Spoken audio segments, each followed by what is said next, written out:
ಮಿಥುನದವ್ರಿಗೆ ಇಲ್ಲಿ ಜ್ಞಾನದ ಸಂಪತ್ತು, ಜ್ಞಾನ ಇದ್ರೆ ಮಾತಾಡ್ಬೋದು. ಜ್ಞಾನದ ಸಂಪತ್ತಲ್ಲಿ ತುಂಬಿಕೊಂಡಿದೆ.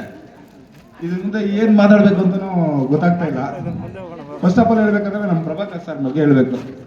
ಯಾಕಂದ್ರೆ ಎಲ್ಲರೂ ಹೇಳಿದ್ರು ಇನ್ಸ್ಪಿರೇಷನ್ ಹಂಗೆ ಹಿಂಗೆ, ಅದು ಇನ್ಸ್ಪಿರೇಷನ್ ಇದು ಇನ್ಸ್ಪಿರೇಷನ್ ಅಂತ ಹೇಳಿದ್ರು. ನಿಜ, ಪ್ರತಿಯೊಂದು ಇನ್ಸ್ಪಿರೇಷನ್ ಇದ್ದೇ ಇದೆ. ಒಬ್ಬ ಫಸ್ಟ್ ಕ್ಲಾಸ್ ಸ್ಟೂಡೆಂಟ್ನ ರ್ಯಾಂಕ್ ಸ್ಟೂಡೆಂಟ್ ಮಾಡೋದು ದೊಡ್ಡ ವಿಚಾರ ಇಲ್ಲ. ಅದೇ ಒಬ್ಬ ದಡ್ಡ ಸ್ಟೂಡೆಂಟ್ನ ಒಬ್ಬ ಫಸ್ಟ್ ಕ್ಲಾಸ್ ಸ್ಟೂಡೆಂಟ್ ಮಾಡಿದ್ಯಲ್ಲ, ದಟ್ ಈಸ್ ಗ್ರೇಟ್ನೆಸ್ ಅಂತ. ಈಗಾಗಲೇ ಎಲ್ಲರ ಕಡೆ ಎಲ್ಲ ಸ್ಟೇಜಲ್ಲೂ ಕೇಳಿರ್ತೀರ ಇದನ್ನು ನೀವು. ಎಲ್ಲರಿಗೂ ಕಷ್ಟ ಇತ್ತು. ಈಗ ಲೆಕ್ಕ ಹಾಕೊಳ್ಳಿ, ಈಗಲೇ ಎಲ್ಲ ಊಟ ಕೊಟ್ಟು, ತಿಂಡಿ ಕೊಟ್ಟು, ಮಧ್ಯಾಹ್ನ ಊಟ ಕೊಟ್ಟು ಓದ್ತೀವಿ ಅಂದರೆ ಓದಲ್ಲ ಮಕ್ಕಳು. ಹೊಡೆದ್ರೆ ತಂದೆ ತಾಯಿ ನನ್ನ ಬೆಳಗ್ಗೆ ಕರ್ಕೊಂಡ್ಬರ್ತಾರೆ. ಆಗ ನಮ್ಮನ್ನು ಹೊಡೆದ್ರು ಇಲ್ಲ, ಬಡ್ದು ಇಲ್ಲ. ಪ್ರಭಾಕರ್ ಸರ್ ಅವರು, ನಾನು ತುಂಬ ದಡ್ಡ ಅಂದ್ರೆ ದಡ್ಡ ಅಂದರೆ ಯಾವ ಥರ ಅಂದರೆ ಮಿಸ್ಯೂಸ್, ತೀಟೆ, ಕೈ ಸುಮ್ಮನೆ ಇರಲ್ಲ. ಕ್ಲಾಸ್ ಹತ್ರ ಕುತ್ಕೊಂಡ್ರೆ ಕಲ್ಲೆತ್ತು ಡೋರ್ಗೆ ಹಾಕೋದು, ಇಲ್ಲ ಎಲ್ಲ ಬಿಸಾಕೋದು, ಈ ಥರ ಮಾಡ್ತಾ ಇದ್ದೆ. ಈ ಶುಕ್ರವಾರ ಮಾಸ್ ಬಿಟ್ಟು ಏನಕ್ಕೆ ಬರುತ್ತೆ ಅಂತ ಭಯ ಬೀಳ್ತಾ ಇದ್ದೆ ನಾನು. ನಿಲ್ಲಿಸಿ ಹೊಡೆಯೋರು ಬೆಲ್ಟಲ್ಲಿ ಹೊಡಿತಾ ಇದ್ದಾರೆ. 150 ಜನ 200 ಜನ ಮಾಸ್ ಬಿಟ್ಟಿಯಲ್ಲಿ ನಿಂತಿದ್ರು. ನಾನು ಕಲಿತಾ ಇರಲಿಲ್ಲ. ನಮ್ಗೆ ಹೊಡೆಯೋ ನಮ್ಮ ಪ್ರಭಾಕರ್ ಸರ್. ಈಗ ಯಾರಿಗಾದ್ರೂ ಒಬ್ಬ ಪೇರೆಂಟ್ಗೆ ಏನೋ ತಪ್ಪು ಮಾಡಿದ್ಯಾ ಅಂತ ಹೊಡೆದ್ರೆ ನಾಳೆ ಬೆಳಗ್ಗೆ ಹ್ಯೂಮನ್ ರೈಟ್ಸ್ ಅಂತನೋ ಇನ್ನೊಂದಂತನೋ ಕರ್ಕೊಂಡ್ಬರ್ತಾರೆ. ನಾವು ಓದೋ ಕಾಲದಲ್ಲಿ ತುಂಬ ಕಷ್ಟ ಇತ್ತು. ಆ ಕಷ್ಟ, ಊಟ ತಿಂಡಿ ಎಲ್ಲ ಕಷ್ಟ ಇತ್ತು. ನಾನು ಡೈಲಿ ಬೆಳಗ್ಗೆ ಎದ್ದು ನಾನು 13ನೇ ವಯಸ್ಸಿಗೆ ಇಟ್ಕೆ ಫ್ಯಾಕ್ಟ್ರಿಗೆ ಕೆಲಸಕ್ಕೆ ಹೋಗ್ಬಿಟ್ಟು ಆಮೇಲೆ ಕಾಲೇಜಿಗೆ ಬರ್ತಾ ಇದ್ದೆ, ಸ್ಕೂಲ್ಗೆ ಬರ್ತಾ ಇದ್ದೆ. ಈ ಥರ ಬೆಳೆದೆ. ಈಗ ನಾನು ಪೊಲೀಸ್ ಕಾನ್ಸ್ಟೇಬಲ್ ಆಗಿ 16 ವರ್ಷ ಸರ್ವಿಸ್ ಮಾಡಿದ್ದೀನಿ, ಡಿಗ್ರಿ ಕಂಪ್ಲೀಟ್ ಮಾಡ್ಕೊಂಡಿದ್ದೀನಿ. ಮತ್ತು ನಮ್ಮ ಆಮೋ ಸರ್ ಬಗ್ಗೆ ಹೇಳ್ಬೇಕಾದ್ರೆ ಅವ್ರು ಹೇಳೋದು, ನಾವು ಅವಾಗ ಬಿಲ್ಡಿಂಗೇ ಇರಲಿಲ್ಲ ಓದೋದಲ್ಲಿ. ಈಗ ಒಳ್ಳೆ ಬಿಲ್ಡಿಂಗ್ ಕೊಡ್ತೀವಿ ಬನ್ನಿ ಅಂದರೆ ಬರಲ್ಲ. ಗೌರ್ಮೆಂಟ್ ಸ್ಕೂಲ್ಗೆ ಬನ್ನಿ ಅಂದರೆ ಒಳ್ಳೆ ಗೌರ್ಮೆಂಟ್ ಸ್ಕೂಲ್ಗೆ ಬರಲ್ಲ. ಒಳ್ಳೆ ಬಿಲ್ಡಿಂಗ್ ಕೊಡ್ತೀವಿ, ನಮಗೆ ಬಿಲ್ಡಿಂಗ್ ಇಲ್ಲ. ಹಳೆ ಹಳ್ಳಿಗಳಲ್ಲಿ ಕೂತಿರ್ತಾ ಇದ್ವಿ. ಅಲ್ಲಿಂದ ಅವ್ರು ಏನೋ ಕಷ್ಟ ಆಗುತ್ತಂತೂ ದಿನ ಸ್ಕೂಲಲ್ಲಿ ಸೇರಿಸಿದ್ರು. ಅಪ್ಪ ಅಲ್ಲಿ ಬಿಲ್ಡಿಂಗು ಬಿದ್ದೋಗುತ್ತೆ, ಇನ್ನೊಂದಾಗುತ್ತೆ, ತೊಂದರೆ ಆಗುತ್ತೆ ಮಕ್ಕಳಿಗೆ ಅಂತ ಒಂದು ದಿನ ಸ್ಕೂಲಲ್ಲಿ ಸೇರಿಸಿದ್ರು. ಇಲ್ಲಿ ಒಳ್ಳೆ ಕನ್ಸ್ಟ್ರಕ್ಷನ್ ಮಾಡಿ ನಾವು ಓದೋಕ್ಕೆ ಕುಂತ್ಕೊಳ್ಳೋಕ್ಕೆ ನೆರಳು ಮಾಡಿಕೊಟ್ಟು ಒಂದು ಜಾಗ ಕೊಟ್ಟು ಇದನ್ನ ಒಂದು ಸಂಸ್ಥೆ ಅಂತ ಮಾಡಿ ಒಂದು ರೇಂಜ್ಗೆ ಬೆಳೆಸಿದ್ರು.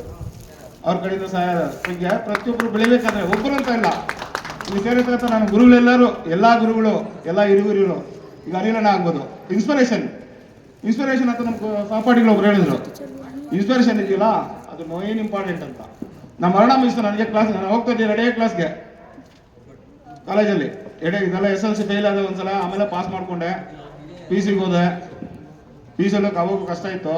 ಹೋಗ್ತಾ ಎರಡೇ ಕ್ಲಾಸ್ಗೆ ಒಂದು ಅರ್ಣ ಮಿಸ್ ಹೊಡಿತಾರ ಅಂತನೋ, ಅರ್ಣ ಮಿಸ್ನ ಮರ್ತೋಗಿದ್ರೆ ಕೆಲವು ಸಹಪಾಠಿಗಳು, ಅರ್ಣ ಮಿಸ್ ಹೊಡಿತಾರೆ ಅಂತ ನಾನು ಕ್ಲಾಸ್ಗೆ ಭಯ ಬಿದ್ದು ಹೋಗ್ತಾ ಇದ್ದೆ. ಅವ್ರು ನಾನು ಉದ್ದ ಮೇಡಮ್ ಅಷ್ಟೇ ಇದ್ರು. ಟೆಕ್ಸ್ಟ್ ಬುಕ್ಕಲ್ಲಿ ಹೊಡೆಯೋರು. ಒಬ್ಬ ಇವಾಗ ಕ್ಲಾಸ್ ಸ್ಟೂಡೆಂಟ್ಗೆ ಯಾರನ್ನ ಹೊಡೆದ್ರೆ ಖಂಡಿತ ನಾಳೆ ಬೆಳಗ್ಗೆನೆ ಕರ್ಕೊಂಡ್ಬರ್ತೀರಾ ಪೇರೆಂಟ್ಸ್ನ, ಕಂಪ್ಲೇಂಟ್ ಕೊಡ್ತೀರಾ, ಇನ್ನೊಂದು ಮಾಡ್ತೀರಾ. ನನಗೆ ನೋಟ್ಬುಕ್ಕಲ್ಲಿ ಹೊಡೆಯೋರು. ಟೆಕ್ಸ್ಟ್ ಬುಕ್ ಹಂಗೆ ತೆಗೆದು ಹಂಗೆ ಹೊಡೆಯೋರು. ಕುಂತ್ಕೋ, ನಾನು ಕ್ಲಾಸ್ಗೆ ಹೋಗ್ಬಾರ್ದು ಅಂತ. 2ನೇ ಕ್ಲಾಸು ಪ್ರಧಾನ್ ಸರ್ ಕ್ಲಾಸ್.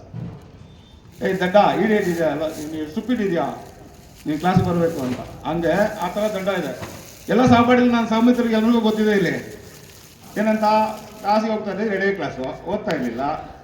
ಹೆಂಗೋ ಕಷ್ಟ ಆಗೋದು. SLC ಪಾಸ್ ಮಾಡಿಕೊಂಡೆ. PUCಗೆ ಹೋದೆ. ಆ ಇನ್ಸ್ಪಿರೇಷನ್ ಅಂತ ಹೇಳಿದ್ರಲ್ಲ, ಅಲ್ಲಿ ನನಗೆ ಇಬ್ಬರು ಗುರುಗಳು ಸಿಕ್ಕಿದ್ರು. ಯಾಕೋ ಮಾಡ್ತಿದ್ದೆ ಸರ್, ನಾನು ಓಡೋಗೋಣ ಅಂತಿದ್ದೀನಿ, February 14th 15th ಇದೇ ದಿನ ಸರ್, ನಾನು ಎಕ್ಸಾಮ್ ಬರೆಯಲ್ಲ, ಫೇಲ್ ಆಗ್ಬಿಡ್ತೀನಿ, ನಿಮ್ಮ ಮರ್ಯಾದೆ ಹೋಗುತ್ತೆ, ನಾನು ಓಡೋಗ್ತೀನಿ, ಎಕ್ಸಾಮ್ ಬರೆಯಲ್ಲ ಅಂತ ಹೇಳಿದೆ. ಅವಾಗ ನಮ್ಮ ಗುರುಗಳಾದರೊಬ್ಬರು ಹೇಳಿದ್ರು, ಶಿಷ್ಯ, ನೀನು ಸುಮ್ಮನೆ ಎಕ್ಸಾಮ್ ಬರೆದ್ರೆ ಪಾಸ್ ಆಗ್ಬಿಡ್ತೀಯೋ, ಪಾಸ್ ಆಗೋದಲ್ಲ ಇಂಪಾರ್ಟೆಂಟ್ ನಿನಗೆ, ಫಸ್ಟ್ ಕ್ಲಾಸ್ ತಗೊಂಡು ಇವತ್ತಿಂದ ಟ್ರೈ ಮಾಡೋ ಅಂದರು. ಬರೀ ಏಪ್ರಿಲ್ 3ನೇ ತಾರೀಕು ಹಿಸ್ಟ್ರಿ ಎಕ್ಸಾಮ್ ಇದೆ. ಹಿಸ್ಟ್ರಿ ಎಕ್ಸಾಮ್ ಏಪ್ರಿಲ್ 3ನೇ ತಾರೀಕು ಇರೋದು 33 ದಿನ ಗ್ಯಾಪು. ನಾನು ಹೆಂಗೆ ಓದೋಕ್ಕಾಗುತ್ತೆ? ಆ ದಿನ ಚೇಂಜ್ ಆದ ನಾನು ಕೊಟ್ಟು ಅವ್ರು ಇನ್ಸ್ಪಿರೇಷನ್ ಏನು ಕೊಟ್ಟರು ಅಂತ ನನಗೂ ಇದುವರೆಗೂ ಗೊತ್ತಿಲ್ಲ. ಇದುವರೆಗೂ ಯೋಚನೆ ಮಾಡ್ತಾ ಇದ್ದೀನಿ. ನಿಜವಾಗ್ಲೂ ನಾವು ಮಿಸ್ ಆದವನ್ನ. ಒಂದು 2 ಲೈಬ್ರರಿ ಇತ್ತು ಅವರು ಮನೆಯಲ್ಲಿ. ಆ ಲೈಬ್ರರಿ ವ್ಯಾಲ್ಯೂ ಅವತ್ತು ಗೊತ್ತಾಗಲಿಲ್ಲ ನನಗೆ, ಇವತ್ತು ಗೊತ್ತಾಗ್ತಾ ಇತ್ತು. ಕನ್ನಡ ಲೈಬ್ರರಿ, ಒಂದು ಇಂಗ್ಲೀಷ್ ಲೈಬ್ರರಿ ಇತ್ತು. ಇನ್ನೊಂದು ಮಿಸ್ ಆಗಿದ್ದೀವಿ ನಾವು. ಪ್ರಸನ್ನ ಸರ್ ಅಂತ ಹೇಳಿದ್ರು, ಮತ್ತು ನಮ್ಮ ಶಂಕರಪ್ಪ ಸರ್, ಅವ್ರ ಪಾಠ ನಾನು ಕೇಳಿರೋದು ಅಷ್ಟೇ, ನೋಟ್ಸ್ ಇಲ್ಲ, ಏನಿಲ್ಲ. ಆ ಒಂದೇ ತಿಂಗಳೇ ಕೇಳಿರೋದು ಅವ್ರ ಪಾಠ. ಮೋಟಿವೇಟ್ ಮಾಡೋದು ಇದೆಯಲ್ಲ ಸ್ಟೂಡೆಂಟ್ಸ್ನ, ಅದು ತುಂಬ ಇಂಪಾರ್ಟೆಂಟ್. ಮೋಟಿವೇಟ್ ಮಾಡೋದು ತುಂಬ ಇಂಪಾರ್ಟೆಂಟ್. ಆ ಮೋಟಿವೇಟ್ನ ಅವ್ರು ಮಾಡ್ತಾ ಇದ್ರು. ವಿತೌಟ್ ಟೆಕ್ಸ್ಟ್ ಬುಕ್, ಹಿಸ್ಟ್ರಿನ ಟೆಕ್ಸ್ಟ್ ಬುಕ್ನ ಮುಟ್ಟಿದೆ. ಎಲ್ಲ ಮಿತ್ರರು ಬೈಕೊಂತ ಇದ್ರೆ ಖಂಡಿತ ಕ್ಷಮಿಸಿ. ಈ ಎರಡೇ ಮಾತಾಡ್ತೀನಿ, ಮುಗಿಸ್ತೀನಿ. ಹಿಸ್ಟ್ರಿ ವಿತೌಟ್ ಟೆಕ್ಸ್ಟ್ ಬುಕ್ ತಗೊಂಬಂದ್ರೆ ಬಿಸಾಕಿ, ಟೆಕ್ಸ್ಟ್ ಬುಕ್ನ ಬಿಸಾಕಿ ಮೋಟಿವೇಟ್ ಮಾಡ್ತಾ ಇದ್ರು. ಅವ್ರು ಮಾಡೋ ರೋಮಾಂಚನ, ಅವ್ರು ತುಂಬುತ್ತಾ ಇದ್ರು. ಇವರೇ ದೊರೆಗಳೇ, ನಾವೇನೇನೋ ದೊರೆಗಳು, ಕನ್ನಡದಲ್ಲಿ ಬರ್ತಕ್ಕಂಥ ವಯಸ್ಸರಾಗಲಿ ಇನ್ನೊಬ್ರಾಗಲಿ ಹೇಳಿದ್ರಲ್ಲ, ಅವರೆಲ್ಲ ನಾವೇ ಅಂತ ಮೋಟಿವೇಟ್ ಮಾಡೋ ಥರ ನಮ್ಮ ಶಂಕರಪ್ಪ ಸರ್ ಮಾಡ್ತಾ ಇದ್ರು. ನಮ್ಮ ರಾಮಪ್ಪ ಸರ್ ಬಂದ್ಬಿಟ್ಟು ಅವರು ಸೈಲೆಂಟ್ ಅವರು ಮಾಡ್ತಾ ಇದ್ರು, ಟೀಚಿಂಗ್ ಮಾಡ್ತಾ ಇದ್ರು, ಇಲ್ಲ ಅಂತಿಲ್ಲ. ಆದರೆ ಇನ್ಸ್ಪಿರೇಷನ್ ಮಾಡಿ, ಮೋಟಿವೇಟ್ ಮಾಡಿ, ಶಿಶಾ ಇವತ್ತಿಂದ ಸ್ಟಾರ್ಟ್ ಮಾಡೋ ನೀನು ಫಸ್ಟ್ ಕ್ಲಾಸ್ ಬರ್ತೀಯ ಅಂತ ನನಗೆ ಇನ್ಸ್ಪೈರ್ ಮಾಡಿ ಲಾಸ್ಟ್ಗೆ ಕನ್ನಡ ಮೀಡಿಯಂ ಕ್ಲಾಸ್ಗೆ ಫಸ್ಟ್ ಬಂದೆ. ದಡ್ಡ ನಾವು 40 ದಿನದಲ್ಲಿ ಚೇಂಜ್ ಮಾಡೋದಿದೆಯಲ್ಲ, ಅದು ನಿಜವಾಗ್ಲೂ ಗ್ರೇಟ್ ಥಿಂಗ್ ಅದು.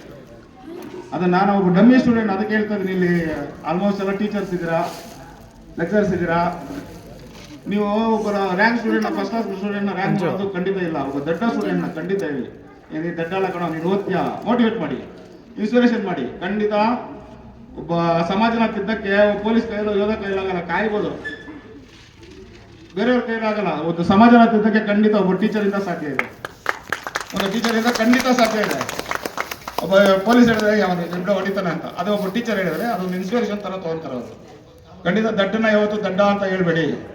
ಇಲ್ಲಿ ದಯವಿಟ್ಟು ಕ್ಷಮಿಸಿ, ತುಂಬಾ ಮಾತಾಡೋದಿದೆ, ಸ್ಟೇಜ್ ಸಾಕಾಗಲ್ಲ. ನಾವೇನಾದ್ರು ಮಾತಾಡ್ಬೇಕಾದ್ರೆ ನಮ್ಮ ಪ್ರಸನ್ನ ಸರ್ ಹೇಳ್ತಾ ಇದ್ವಿ, ಸರ್ ಪೆಂಡಲ್ ರೆಡಿ ಮಾಡೋಣ ಅಂತ. ಪೆಂಡಲ್ ಅಂದ್ರೆ ಏನಂದ್ರೆ ಬೇರೆಯವ್ರು ಅರ್ಥ ಮಾಡ್ಕೊಬೇಡಿ. ಸಿದ್ಧತೆ, ಒಂದು ವೇದಿಕೆಗೆ ಸಿದ್ಧತೆ, ಒಂದು ವೇದಿಕೆಗೆ ಸಿದ್ಧತೆ ಅಂದ್ರೆ ಒಂದು ಸಬ್ಜೆಕ್ಟ್ ಒಂದು ರಾತ್ರಿ ಖಂಡಿತ ಯಾರು ಬೇಜಾರು ಮಾಡ್ಕೋಬೇಡಿ. ವೇದಿಕೆ ಸಿದ್ಧತೆ ಅಂದ್ರೆ ಈಗ ನಮ್ಮ ಇಬ್ಬರು ಗುರುಗಳು ಮುಂದೆ ಇದ್ದಾರೆ, ಅವ್ರ ಸ್ಟೇಜ್ ಮುಂದೆ ಹಿಂದೆ ಬಂದು ಮಾತಾಡೋದು 4 ಮಾತು. ಸಿದ್ಧತೆ ಒಂದು ಸಬ್ಜೆಕ್ಟ್ನ ರಾತ್ರಿ ಕುಂತ್ಕೊಂಡು ನನ್ನ ಫ್ರೆಂಡ್ಸ್ ಎಲ್ಲ ಶಾಕ್ ಆದ್ರು. ಏನಪ್ಪಾ 43 ದಿನದಲ್ಲಿ ಒಂದು ಎಕ್ಸಾಮ್ ಮಾಡೋದ, ಎಷ್ಟು ಸಾಧ್ಯ ಅವನಿಗೆ, ಏನೋ ಕಾಪಿ ಮಾಡಿ. ಅವ್ರು ಹೇಳ್ತಾರೆ ನನಗೆ, ಶಿಶಾ ಮನಸ್ಸಿಗಿಂತ ಫಾಸ್ಟ್ ಯಾವ್ದಿಲ್ಲ ಕಣ. ನೋಟ್ಬುಕ್ ಕೊಟ್ಟರು ನನಗೆ ಫಸ್ಟ್ PUC ಎಕ್ಸಾಮ್ ಬರೆಯೋಕ್ಕೆ, ನೋಟ್ಸ್ ತಗೊಳ ಬರೆಯೋ ಅಂತ. ಅರ್ಧ ಗಂಟೆ ಜಾಸ್ತಿ ಕೊಡ್ತೀನಿ, ಬರೀ ನೋಡೋಣ ಅಂತ ಹೇಳಿದ್ರು. ಅರ್ಧ ಗಂಟೆ ಹುಡುಕ್ತೀನಿ, 1 hour ಹುಡುಕ್ತೀನಿ, ಸಿಕ್ಕಿದ್ರೆ ಅಲ್ವಾ. ಯಾವ ಕ್ವಶನ್ಗೆ ಯಾವ ಆನ್ಸರ್ ಅಂತ ಗೊತ್ತಿದ್ರೆ ತಾನೆ ಬರೆಯಕ್ಕೆ. ಯಾವ ಕ್ವಶನ್ಗೆ ಯಾವ ಆನ್ಸರ್, ಅದಕ್ಕೆ ನಿನ್ನ ಮೈಂಡ್ಗಿಂತ ಫಾಸ್ಟು ಬೇರೆ ಏನಿಲ್ಲ. ನೀನು ಫಸ್ಟು ನೀನು ಏನು ತಗೊಂತೀಯೋ, ಏನು ನಿನಗೆ ಲೆಕ್ಚರರ್ ಏನು ಪಾಠ ಮಾಡ್ತಾರೆ, ನಮ್ಮ ಮೈಂಡ್ ತುಂಬ ಕೇಳು. ಫಸ್ಟು ನೀನು ನಮ್ಮ ತಲೆಯಲ್ಲಿ ತುಂಬ್ಕೊಂಬ ಆಟೋಮೆಟಿಕ್ ನಿನ್ಗೆ ಎಕ್ಸಾಮಲ್ಲಿ ನಿನ್ನ ಕೈ ಹೋಗುತ್ತೆ, ಪೆನ್ ಹೋಗುತ್ತೆ ಅಂತ ಹೇಳ್ತಾರೆ. ಹಂಗೆ ಮೋಟಿವೇಟ್ ಮಾಡಿ. ಯಾರು ಕೊಡ್ತಾರೆ ಈ ಕಾಲದಲ್ಲಿ ಟೆಕ್ಸ್ಟ್ ಬುಕ್ ಕಾಪಿ ಹೊಡಿಕೆ ಟೆಕ್ಸ್ಟ್ ಬುಕ್ ಕೊಡ್ತಾರೆ ಒಬ್ಬ ಲೆಕ್ಚರರ್? ಖಂಡಿತ ಕೊಡಲ್ಲ. ಕೊಟ್ಟು ಬರೋದ್ರು ಆಗ್ಲಿಲ್ಲ ನನ್ನ ಕೈಯಲ್ಲಿ. ಆ ಥರ ನನ್ನ ಇನ್ಸ್ಪೈರ್ ಮಾಡಿ ತುಂಬಿದ್ರು, ಹೊಡೆದ್ರು. ಅವರು ಹೊಡೆದ್ರು ರಾತ್ರಿ. ಈಗ ಹೇಳ್ಬಿಡ್ತಾರೆ, ಖಂಡಿತ ಒಬ್ಬ ಟೀಚರ್ ಹೇಳ್ತಾರೆ, ಏನ್ರಿ 12 ಗಂಟೆ ರಾತ್ರಿಯಲ್ಲಿ ಬಂದು ನಿನಗೇನೋ ತೊಂದರೆ ಇದೆ, 12 ಗಂಟೆ ರಾತ್ರಿ ಬಂದು ನಾನು ಡೌಟ್ ಕೇಳೋ ಹೇಳ್ತೀನಿ ಅಂತ. ಖಂಡಿತ ಯಾರು ಹೇಳಲ್ಲ. ನಾನು ಟೆಸ್ಟ್ ಮಾಡೋಣ ಅಂತ ಒಂದಿನ 1 ಗಂಟೆ ರಾತ್ರಿ ಬಂದೆ ನಮ್ಮ ಗುರುಗಳ ಮನೆ ಹತ್ರ. ಗುರುಗಳೇ ನಾನು ಇಂಥದ್ದು ಡೌಟ್ ಇದೆ ಹೇಳಿ ಅಂತ. 1 ಗಂಟೆ ಯಾರು ತೆಗಿತಾರೆ ಬಾಗಿಲು?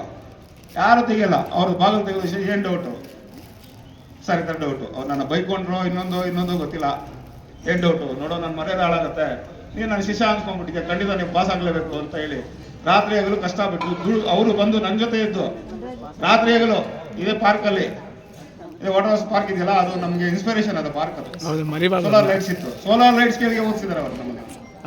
ರಾತ್ರಿ ಕುತ್ಕೊಂಡು ಇದೇ ಶಫೀಕ್ ಆಗಲಿ, ಇದೇ ಇವರಾಗ್ಲಿ, ಮತ್ತೆ ಇನ್ನೊಬ್ರು ಮಿಸ್ ಆಗಿದ್ದಾರೆ. ಖಂಡಿತ ನಮ್ಮ ಸ್ಟೂಡೆಂಟ್, ನಮ್ಮ ಗುರುಗಳು ಪ್ಲಸ್ ಹಿರಿಯ ಮಿಸ್ ಆಗಿದ್ದಾರೆ, ಏಜಸ್ ಅಂತ.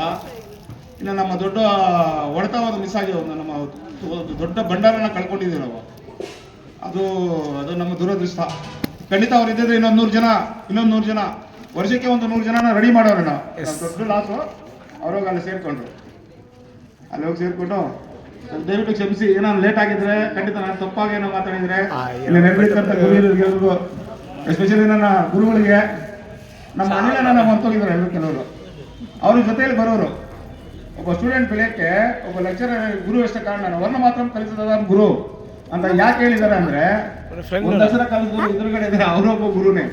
ಇಲ್ಲಿ ನನ್ನ ಬೆಳೆಸಿರುವುದು, ನನ್ನ ಇನ್ಸ್ಪೈರ್ ಮಾಡಿರುವುದು ಅವರು ಗುರುಗಳೇ. ಯಾಕಂತ ಪ್ರತಿಯೊಬ್ಬರು ಗುರುಗಳೇ. ನಾವು ಹಿರಿಯರು ಏನಿದ್ದಾರೆ, ಕಳ್ಕೊತಾ ಇದೀವಿ ಅಂದ್ರೆ, ಈಗ ನಮ್ಮ ಭಾವನೆಗಳನ್ನ ಕಳ್ಕೊತಾ ಇದೀವಿ, ಸಂಬಂಧಗಳನ್ನ ಕಳ್ಕೊತಾ ಇದೀವಿ. ಮೊಬೈಲ್ ಬಂದು ಹೇಳಿದ್ರು, ಸಾರ್ ಹೇಳೋದು ಫಸ್ಟೇ ಹೇಳ್ಬಿಟ್ರು, ಮೊಬೈಲ್ ಬಂದಾಗಿದ್ದ ನಮ್ಮ ಭಾವನೆಗಳನ್ನ ನಮ್ಮ ಸಾಕಾಗಿಲ್ಲ ಯಾರು ಹೇಳಿದ್ರು. ಅದೆಲ್ಲ ಬದಿಗಿಟ್ಟು ಮಕ್ಕಳಿಗೆ ದಯವಿಟ್ಟು ಹೇಳ್ತೀನಿ, ಇಲ್ಲಿ ಯಾರಿದ್ದಾರೆ, ಯಾರು ಗುರುಗಳಿದ್ದಾರೆ, ಖಂಡಿತ ಅವ್ರನ್ನ ಮೋಟಿವೇಟ್ ಮಾಡಿ ಭಾವನೆಗಳನ್ನ ತುಂಬಿ ಅವರಿಗೆ ಇಷ್ಟು ಹೇಳ್ತಾ ನನ್ನ 2 ಮಾತು ಮುಗಿಸ್ತಾ ಇದ್ದೀನಿ. ಜೈ ಹಿಂದ್, ಜೈ ಕರ್ನಾಟಕ.